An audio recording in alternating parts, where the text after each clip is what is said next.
صلي وسلم وبارك على سيدنا محمد. الخبر اللي معايا خبر محزن بعنوان: بعد تعليقه على وفاة نجل الفنان حسن يوسف، بسمة وهبة تقول لوجدي العربي: أبوك لو عايش هيديك 100 قلم على وشك. وإليكم التفاصيل. هاجمت الإعلامية بسمة وهبة الفنان وجدي العربي بعد تعليقه على وفاة عبد الله نجل الفنان حسن يوسف والفنانة شمس البارودي الذي لقي مصرعه غرقا أمس في إحدى قرى الساحل الشمالي. وخلال حلقتها من برنامج 90 دقيقة، قالت بسمة وهبة في عز الناس ووجعها على فراق عبد الله: وفي وسط هذا المشهد لقينا الهارب الجاهل الجبان الخسيس وجدي العربي، اللي لا عنده لا ولاء لبلده ولا لدينه، واللي اخته قالت ان كان بيجيله دعم وفلوس، وكلنا عارفين الفلوس دي كانت بتجيلك ليه. لقيناه بيشمت في وفاة عبد الله حسن يوسف. واضافت بسمة وهبة: انت نسيت انك انت طلقت اختك؟ هو ده عندنا في الدين؟ انت مين علمك الدين يا خسيس يا جبان؟ انت اللي ربنا بيعاقبك. انت ابوك كان راجل محترم، الحاج عبد البديع العربي، وسيرته كانت عطرة، ولو كان عايش كان هيديك 100 قلم على وشك علشان حالة الحقد والخيانة لبلدك وجهلك بالدين.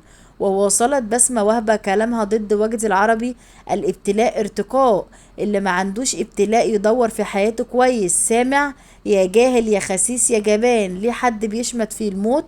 ده موت شاب عنده 35 سنة. ووصفت بسمة وهبة وفاة نجل الفنان حسن يوسف بأنه موقف يبكي القلوب وموجع، وإن الابتلاء في فقد الحبيب والابن شيء صعب للغاية. ولفتت إلى أنها يربطها بالفنان تقدير كبير جدا، قلبي عنده جدا، ولكني لا يمكن أن أعزيه هو وزوجته، لا يمكن أن أتحمل. وأضافت بسمة وهبة: الموقف صعب، ربنا ما يحكم على حد، وربنا يرحمه ويصبرهم على هذا الابتلاء. والله يبتلي الإنسان على قدر إيمانه، لأن بعض الجهلاء يشمتون فيما حدث، فالابتلاء هو ارتقاء. يا جاهل يا من تفهم الدين من الفهرس وليس المجلد.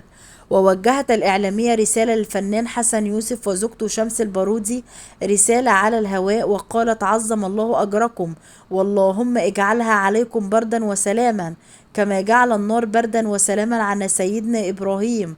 وتلقى وجدي العربي انتقادات عديدة بعد تعليقه على وفاة نجل حسن يوسف بطريقة اعتبرها كثيرون شماتة بشكل صريح في حدث جليل كالموت، إذ طالبه البعض بحذف المنشور. وشيعت اليوم جنازة عبد الله نجل الفنان حسن يوسف والفنانة المعتزلة شمس البارودي من مسجد الشرطة بالشيخ زايد.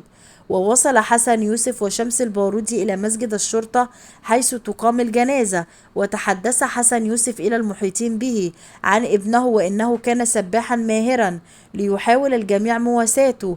وحرص عدد من النجوم على حضور الجنازة لمواساة الفنان حسن يوسف وشمس البارودي والوقوف بجانبهم في هذا الوقت الصعب، ومنهم الفنانة ميرفت أمين والفنان محمد فؤاد والفنان أشرف زكي نقيب المهنة التمثيلية والفنانة عفاف شعيب ومجدي كامل وغيرهم من النجوم.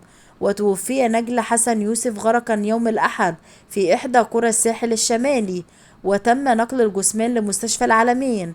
وتعرض عبد الله حسن يوسف 35 عام لإسفكسا الغرق بقرية سياحية بمنطقة الساحل الشمالي أثناء السباحة. وعبد الله هو الابن الأصغر لحسن يوسف وشمس البارودي، عمره 35 عام، درس الطيران في أوكرانيا ثم حصل على بكالوريوس إعلام في جامعة بيروت. وكانت الفنانة نهال عنبر عضو نقابة المهنة التمثيلية كشفت بعض التفاصيل الخاصة بلحظة وصول جثمان نجل حسن يوسف إلى المستشفى، وقالت: أنا عرفت من الأطباء إن هو لما وصل المستشفى كانت أعضاء متوقفة عن العمل، وحاولوا إنعاشه لكن لم يرد. ووالدته الفنانة المعتزلة شمس البارودي كانت معه في المستشفى. وأضافت: رئيس مباحث العالمين أوضح لي في اتصال تليفوني إنه كان في تحذير من نزول البحر في اليومين الحاليين، لأن البحر عالي مهما كان الشخص سباح ماهر. وهذا آخر ما توصلنا إليه من هذا الخبر المحزن، وأرجو من حضراتكم اللايك والشير والسبسكرايب، وأن تدعموني في القناة، وما تنسوش الاشتراك.